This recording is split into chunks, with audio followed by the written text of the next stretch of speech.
भूत, हडण, मुंज असतात तसा झॉम्बी पण असतो। हा झॉम्बी काय प्रकार आहे? हे खरंच आहेत का? हे प्रश्न तुम्हालाही पडलेत का? मग हा रील तुमच्यासाठीच।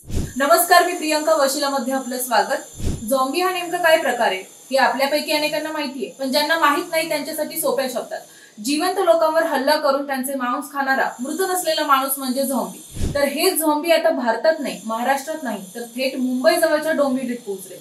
हे झॉम्बी डोंबिवलीत कसे आले, कशामुळे आले आणि पुढे काय झालं, हे सगळं म्हणजे आदित्य सरपोतदार यांनी दिग्दर्शित केलेला हॉरर कॉमेडी ड्रामा डोंबिवली हा मराठी सिनेमा। हा चित्रपट झी5 वर उपलब्ध आहे। या सिनेमाची कास्ट अतिशय तगडी आहे। सगळ्याच कलाकारांचा अभिनय प्रेक्षकांना खिळवून ठेवणार आहे। तर कॅमेरा, एडिटिंग, VFX हे सगळं उत्तम पद्धतीने हाताळलं गेलंय। चित्रपट पाहणाऱ्याच्या अंगावर काटे यावेत इतपत सगळं छान जुळून आलंय। एकंदरीत पुरेपूर मनोरंजन करणारा हा चित्रपट आहे आणि मराठीत झॉम्बीला घेऊन बनवलेला हा पहिला चित्रपट आहे। वास्तवात झॉम्बी हा प्रकार अस्तित्वात नाही, पण तो आला तर काय होईल या कल्पनेवर आधारित हा सिनेमा नक्की बघा। कसं वाटलं आम्हाला कमेंट बॉक्स मध्ये जरूर कळवा आणि अशाच नवनवीन व्हिडिओसाठी वशिला पेजला फॉलो करा आणि आमच्या YouTube चॅनलला सबस्क्राईब करा।